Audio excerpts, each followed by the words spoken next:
Hello everyone, this is Zeeebo and welcome to this NeuroCloud video. So in this NeuroCloud video, I'm going to run through the progression guide for all of you guys who just started on NeuroCloud and still very lost as to what to do, what are the things you should do on a daily basis in order to progress within this game itself. So far I like this game a lot because it's not a game which you can complete in 1 or 2 days, right?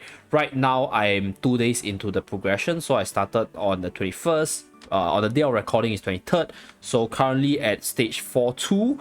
Not the fastest. I've seen a lot other faster players. I think there's a guy that, yeah, within my friend list that's already at 415, right? Oasis level 67, right? So this guy has some of the more OP characters, Aki and Habo, so nothing to complain about, right? There's also a 4-2, 4-4, so on and so forth. So at the point of recording this video, I guess there's a general progression. Obviously there are still people that are a lot slower, but it's fine. I think the purpose of playing this game is to not rush through it, to slowly enjoy the story and the gameplay and explore different mechanics in the game. So I'm doing that myself as well. There's still so much things for me to learn, but hopefully this video offers some tips and tricks which will allow all the lost souls to know how to progress better within this game itself. And without further ado, let us start today's video. Okay, so since just now I was on a friend list, the first pointer will be to add people on the friend list to help with your progression.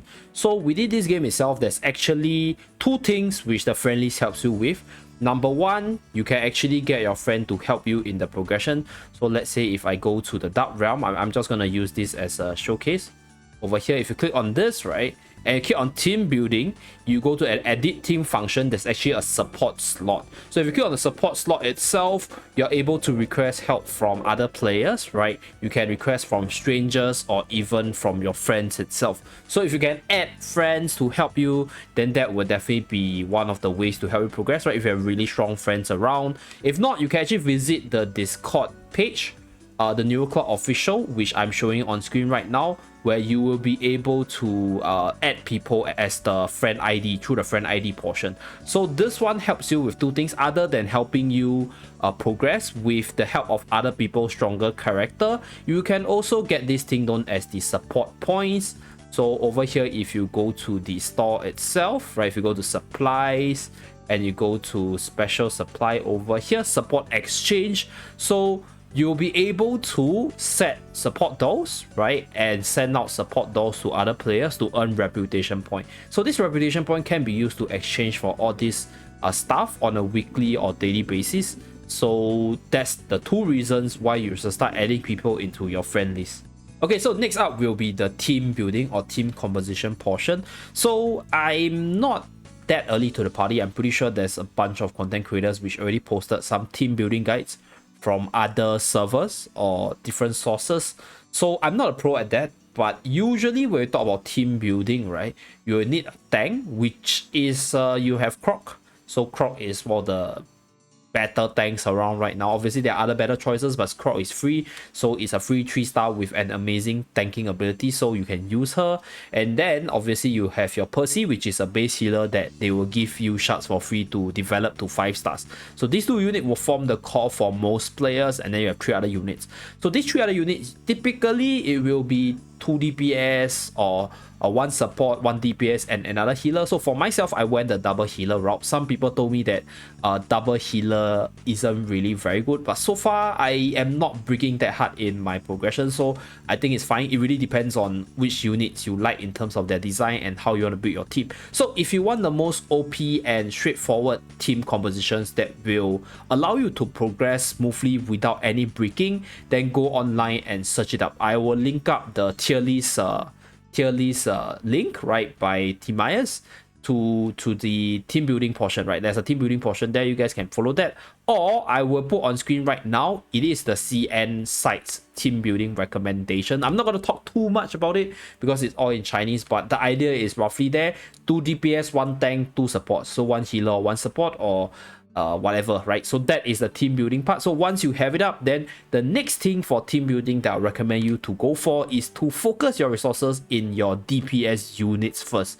because this game is a auto chess game, but there's a time limit. So as you drag on further into the game, there's actually this healing penalty where you get less heal and less shields, and you will do more damage. So if you don't do enough damage early on to finish your enemies, then they will hit harder later part into the fight. So it will be very detrimental, and it will slow down your progression if you do not do enough DPS to finish off them as soon as possible. Okay, so the third point that I'm going to talk about is to always review your strategic overview. So you can find this button over here, you click on it, and then you will get to this page. So there's two parts: procedural efficiency and specialty training. So specialty training is a part where you can upgrade the individual class ability to make your team stronger. So the points, right, you can actually farm it from just developing your characters. Check back in the characters page, and you can claim the parameters for the different classes to power up your kit. So over here, as you guys can see right now, I can actually level up my sniper skills, but I'm not gonna because I want to increase this one. Then you can actually level this, right, to increase the power level of your units by a bit. So this minor boost adds up overall. And other than specialty training, there's another tab, which is the procedural efficiency. So this one is more towards the actual gameplay portion. So you guys can read it yourself once you guys are on your own page, right? The goal to this is to always farm for this thing known as the strategic blueprint. You click on it, right? So over here, you click on this strategic blueprint. So this one is a first clear reward from endless mode. So this brings me to point number 4, and that is to always attempt through all your endless exploration for various stages. So I'll take chapter 1 Rosen for example. So right now, I think, give me a second, I think I cleared until my current depth is 150. So I cleared until this one, but you kind of want to check back onto the different stages to see the recommended power once in a while, see whether or not your team is strong enough. Even if your team might not be strong enough, if your power level is not too far off from the recommended, you can give it a try, because all it costs is 1 key, right? The remaining energy, if you clear the stage, is used to exchange for resources. So you need not, even if you don't have that much keys, right, you can clear the stage and not claim the resources from the stage itself. So that's one thing to take note. So always just give it a try, because you can unlock your first clear reward, which is the strategic blueprints. And if you're unsure what team com you will need for the clearance, you can actually click on this clear team com. So if you click on this, right, this will show you the different team comms that other player use. So a lot of these teams have a very standard team build up. So DPS, tank, support, and healer. So this one has DPS, another DPS, 2 healers, and 1 tank. So yeah, this is typically where you can see how other people clear it. And if you do not have some of the units, you can click on this one, own first. So you can see, like, okay, this is the team that I can build. Right, so this guy has a team of 4 units, which I have, and I can use this team setup if I have the units built up. So that's one way you can try to clear this stage much more easily and get the resources. So always try to clear the various resources. And for the different chapters, right, they have their respective standard Dark Realm and Endless Exploration. So it's up to you to check back to see whether or not you can clear them based on the current power level of your team. Okay, so since we're on the point of checking back constantly, right, I think one thing about the difficulty for the various stages in this game itself is a little different from the usual scaling I know. So usually, I think other gacha games I play, the easy mode will be the one you want to clear first, then you want to clear the hard mode, then you want to clear the hell mode. But in this case, right, some of the hard modes are actually easier than the usual story stages. So this is actually chapter 3. So if you click on chapter 3, right, you can click on this and see the recommended power level. This is 4,400, so on and so forth. You can click and you can see that there's a big jump in the power level, 9,200. And if you click it further, it's 13,000. So the scaling for power level can be pretty crazy. So you kind of want to click on the various stages to check, okay, whether or not, okay, maybe I can clear it, right? I can give it a try. You know, you click on this, you see this 7,700, then this one become 9,000, so on and so forth, 10,000 and stuff. So if you go to chapter 4, right, which is quite hard, I think, is really quite hard, at least based on my current power level. You click on this, right, it's 9,000 already, so on and so forth. And yeah, like, I think you cannot really assume that you can't really clear the stage, or you forget about the stage. So there's a lot of different things. In fact, I love it because there's a lot of different things for you to check back and, you know, see whether or not you can clear it, and try to clear it to unlock for all the different freebies available. So that's one thing you can always do to check in the game, you know, when you lock in. And obviously another thing will be the resource collection portion. So this ×2 drop rules. So you can click on it. It will tell you, okay, what is the double drop for the stage. So double drop is very good because the efficiency from the keys to resources is very, very high, but it only occurs on the first 2 clears of the stage awards. You know, so you only the first 2 stages. So let's say if you do episode 1, right, you clear it 2 times, then you do episode 3, right, you won't have the ×2. So you always want to do your ×2 drop on the highest level possible. So right now I already cleared my ×2. So let's say if there's a ×2 drop for the coins, right, you want to clear the highest level that you can clear possible to maximize the rewards you get. So always take note of this ×2 reward energy key efficiency thing, so you probably will have a better time clearing the story.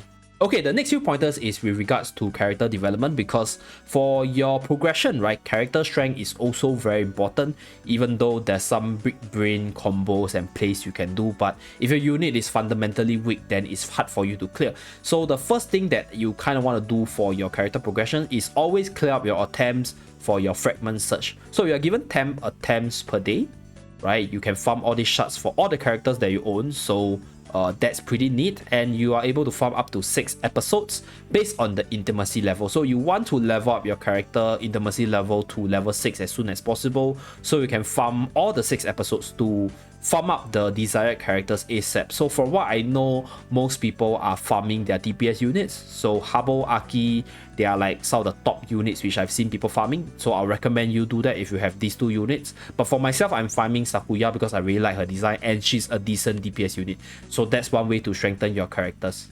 Now, the next part of strengthening your characters requires you to progress through the various stages to unlock the different things that you can do to make them stronger. So, number 1, breakthrough. You will need like more premium resources to break through your characters overall. You can go to this potential training site, you can click on it, and you can see that the higher episodes will give you the higher quality upgrading material, which is the breakthrough widget, and you will need to clear all the stages. So everything boils down to you clearing the story. So do check back and see whether or not you can clear the stages based on your current team strength, and this will definitely help you in terms of breakthroughing your unit to upgrade them to higher level. And other than upgrading them to higher level, right, the other thing to take note for your characters is with regards to powering their skills. So this part I haven't unlocked 4.4 yet.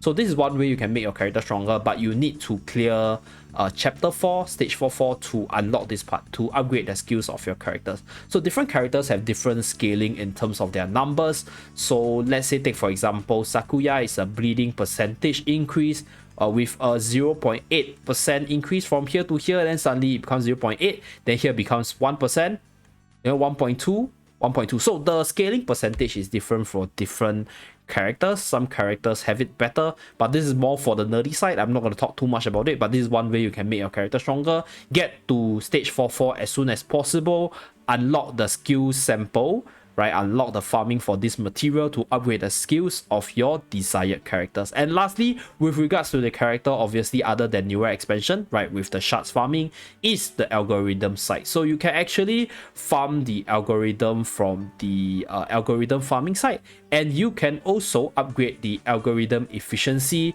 to get more buffs on your character. So if you click on it, you upgrade it, right? So this, let's say if you take this for example, so this means that the algorithm utilization increases from 120% to 130%. So if you enhance it, right, so the boost of the effect is a little higher. So there's a +6, just now was a +5 boost. So that's one way you can also make your character stronger, but this is, I would say, like the late game side, because there's a lot of set to this, right, set building over here. So that's a very in-depth guide. I'll probably work on it once I am more in towards a late game, right, with regards to what are the different sets for different characters. We will see how. Let me know down in the comment section below if you want to see an algorithm guide, so I can do some research and try to get to that part of the game as soon as possible. Okay, so the last part, or rather last pointer for progression, will be to upgrade your Oasis level. So Oasis level is really important. It's basically your base, which you have all these different buildings that you can use to upgrade your stuff.